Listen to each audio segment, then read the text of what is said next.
നമസ്കാരം മലയാളി വാർത്തയിലേക്ക് സ്വാഗതം. അവർ പ്രത്യേകം ശ്രദ്ധിക്കണം. ചൈനയിൽ വൈറൽ പനിയുടെയും ന്യൂമോണിയയുടെയും വലിയ ഔട്ട്ബ്രേക്ക് ഉണ്ടാക്കുന്നതായി വാർത്തകൾ. ഒന്നും മിണ്ടാതെ ചൈനയും ലോകാരോഗ്യ സംഘടനയും. ചൈനയിൽ കോവിഡിനേക്കാൾ മാരകമായ രോഗം പടരുന്നു എന്ന തരത്തിലാണ് വാർത്തകൾ വരുന്നത്. ചൈനയിൽ വൈറൽ പനിയുടെയും ന്യൂമോണിയയുടെയും വലിയ ഔട്ട്ബ്രേക്ക് ഉണ്ട് എന്ന നിലയിൽ വാർത്തകൾ വരുന്ന പശ്ചാത്തലത്തിൽ ചില കാര്യങ്ങൾ ശ്രദ്ധിക്കേണ്ടത്. മഹാമാരിയാകാൻ സാധ്യത കൽപ്പിക്കുന്നതോ മറ്റ് പ്രദേശങ്ങളിലേക്ക് വളരെ വേഗത്തിൽ പടർന്നു പിടിക്കുന്നതോ ആയ വൈറസുകളെ ഒന്നും ചൈനയിൽ ഈ അവസരത്തിൽ കണ്ടെത്തിയതായി റിപ്പോർട്ടുകളില്ല. എങ്കിലും മലയാളികൾ ലോകത്തിന്റെ എല്ലാ ഭാഗത്തിലും ഉണ്ട് എന്നതിനാലും ചൈനയുൾപ്പെടെ ലോകത്തിന്റെ പല ഭാഗങ്ങളിൽ നിന്നും പ്രവാസികൾ നമ്മുടെ നാട്ടിലേക്ക് എത്തുന്നതിനാലും നാം ജാഗ്രത പുലർത്തണം. ലഭ്യമായ വിവരങ്ങൾ അനുസരിച്ച് 3 തരത്തിലുള്ള വൈറസുകളാകാം ചൈനയിൽ ഭീതി പടർത്തുന്ന രീതിയിൽ ശ്വാസകോശ അണുബാധകൾ ഉണ്ടെങ്കിൽ അവയ്ക്ക് കാരണം. ഹ്യൂമൻ മെറ്റാന്യൂമോ വൈറസ് അതായത് HMPV, COVID-19 ചില വകഭേദങ്ങൾ, ഇൻഫ്ലുവൻസ A വൈറസ് ബാധകൾ എന്നിവയാണ് അവ. മഹാമാരിയായി മാറത്തക്കവണ്ണമുള്ള ജനിതക വ്യതിയാനങ്ങൾ ഇവയിൽ ഒന്നിനും തന്നെ സംഭവിച്ചതായി റിപ്പോർട്ടുകളില്ല. എങ്കിലും നേരത്തെ സൂചിപ്പിച്ചതുപോലെ നാം കരുതിയിരിക്കണം. മേൽപ്പറഞ്ഞ 3 തരം വൈറസുകളിൽ ഹ്യൂമൻ മെറ്റാന്യൂമോ വൈറസ് ആണ് താരതമ്യേന നമുക്ക് അപരിചിതമായ വൈറസ്. ഈ വൈറസിനെ കണ്ടെത്തിയത് 2001 മാത്രമാണെങ്കിലും കഴിഞ്ഞ 50 വർഷത്തിൽ കൂടുതലായി കേരളം ഉൾപ്പെടെ ലോകത്തിന്റെ ഏതാണ്ട് എല്ലാ ഭാഗങ്ങളിലും പ്രത്യേകിച്ച് കുട്ടികളിൽ ഈ വൈറസ് വ്യാപനം ഉണ്ടായിട്ടുണ്ടെന്നാണ് കരുതപ്പെടുന്നത്. നമുക്ക് തന്നെ മുൻപ് വന്നുപോയ ജലദോഷപ്പനി ഈ വൈറസ് കാരണമാകാം. അതുകൊണ്ട് തന്നെ HMPV അപകടകാരിയായ ഒരു പുതിയ വൈറസായി കാണാൻ കഴിയില്ല. കേരളത്തിലും കുട്ടികളിൽ ഈ വൈറസ് കൊണ്ടുള്ള അണുബാധകളും ചില അവസരങ്ങളിൽ ന്യൂമോണിയകളും റിപ്പോർട്ട് ചെയ്തിട്ടുണ്ട്. നമ്മുടെ institute of advanced virology, national institute of virology, state public health lab തുടങ്ങിയ സ്ഥാപനങ്ങളിൽ ഈ രോഗം കണ്ടെത്താനുള്ള സംവിധാനങ്ങളുമുണ്ട്. വൈറസിൽ കാര്യമായ ജനിതക വ്യതിയാനങ്ങൾ സംഭവിച്ചിട്ടില്ല എങ്കിൽ HMPV വളരെയധികം ഭീതി പരത്തുന്ന ഒരു സാഹചര്യം സൃഷ്ടിക്കാൻ സാധ്യത കുറവാണ്. ഏതെങ്കിലും നമ്മുടെ നാട്ടിൽ പ്രത്യേകിച്ച് കുട്ടികളിൽ പ്രായമായവരിലും കാണപ്പെടുന്ന ശ്വാസകോശ സംബന്ധമായ രോഗങ്ങൾ കൃത്യമായി നിരീക്ഷിക്കേണ്ടതാണ്. അതാണ് നിലവിൽ നാം ചെയ്യുന്നത്. അതോടൊപ്പം ചൈന ഉൾപ്പെടെയുള്ള മറ്റു രാജ്യങ്ങളിൽ നിന്ന് വരുന്ന ആളുകളിലും ശ്വാസകോശ സംബന്ധമായ രോഗലക്ഷണങ്ങൾ പ്രത്യക്ഷപ്പെടുന്ന പക്ഷം അവരെയും പ്രത്യേകമായി നിരീക്ഷിക്കുന്നതാണ്. എന്നാൽ പ്രവാസികൾക്ക് പ്രത്യേകമായ നിയന്ത്രണങ്ങൾ ഒന്നും തന്നെ നിലവിൽ ആവശ്യമില്ല. നേരത്തെ പറഞ്ഞ വൈറസ് വിഭാഗങ്ങളിൽ രണ്ടാമത്തേത് COVID-19 പുതിയ ജനിതക വ്യതിയാനങ്ങളാണ്. മറ്റൊരു മഹാമാരിയാകാൻ സാധ്യത കൽപ്പിക്കപ്പെടുന്ന വൈറസുകളിൽ COVID-19 പുതിയ ജനിതക വ്യതിയാനങ്ങൾക്ക് ഇപ്പോഴും പ്രാധാന്യമുണ്ട്.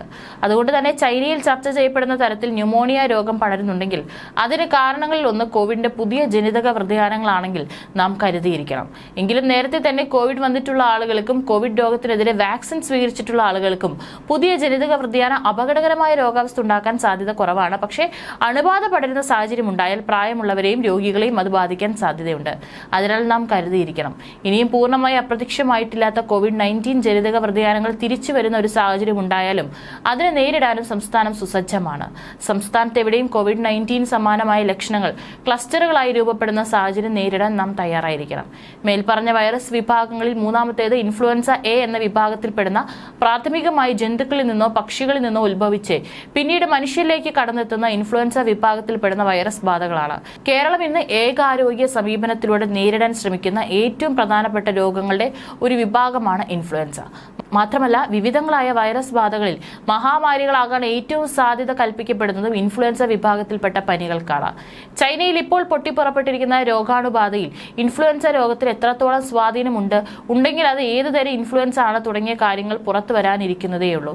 എങ്കിൽ H1N1 പോലെ നിലവിൽ വ്യാപിച്ചുകൊണ്ടിരിക്കുന്ന ഇൻഫ്ലുവൻസ വൈറസിൽ അപകട സ്വഭാവമുള്ള പുത്തൻ ജനിതക വ്യതിയാനങ്ങളോ പുത്തൻ ഇൻഫ്ലുവൻസ വൈറസ് തന്നെയോ കടന്നു വന്നതായി നിലവിൽ റിപ്പോർട്ടുകളില്ല. എങ്കിലും ഇൻഫ്ലുവൻസ രോഗങ്ങളുടെ നിരീക്ഷണ സംവിധാനമാണ് നാം ശാക്തീകരിക്കുന്നത്. ഇൻഫ്ലുവൻസ രോഗവ്യാപനത്തെക്കുറിച്ചുള്ള നമ്മുടെ പ്രധാന ഉത്കണ്ഠ അത് ഗർഭിണികൾക്കും അപൂർവമായെങ്കിലും അപകടം വരുത്താം എന്നതാണ്. അതിനാൽ ഗർഭിണികളായ സ്ത്രീകൾ മാസ്കുകൾ ഉപയോഗിക്കുകയും ശ്വാസകോശ അണുബാധയുള്ള ആളുകളിൽ നിന്ന് അകലം പാലിക്കുകയും വേണം. ചൈനയിൽ നിന്നും പുത്തൻ രോഗങ്ങൾ റിപ്പോർട്ട് ചെയ്യുമ്പോൾ 1-2 കാര്യങ്ങൾ നാം പരിഗണിക്കേണ്ടതുണ്ട്. ചൈനയിൽ ഉണ്ടാകുന്ന രോഗാണുബാധകളെ ലോകം മുഴുവൻ വീക്ഷിച്ചുകൊണ്ടിരിക്കുന്നു എന്നുള്ളതുകൊണ്ടും അതിന് കൂടുതൽ വാർത്താ പ്രാധാന്യം ഉള്ളതുകൊണ്ടും വാർത്തകൾ പർവ്വതീകരിക്കാനുള്ള സാധ്യതകളുണ്ട് എന്നതാണ് ഒന്നാമത്തെ കാര്യം. 2000 ആണ്ടിലുണ്ടായ സാർസിന് ശേഷവും 2019 COVID-19 മഹാമാരിക്ക് ശേഷവും ചൈനയുടെ രോഗനിരീക്ഷണ സംവിധാനം വളരെ ശക്തമായി എന്നതിനാൽ സത്യത്തിൽ ഉണ്ടാകാൻ പോകുന്ന അണുബാധകളുടെ സിംഹഭാഗവും ചൈന കണ്ടെത്തുന്നു എന്നുള്ളതാണ് രണ്ടാമത്തെ വസ്തുത.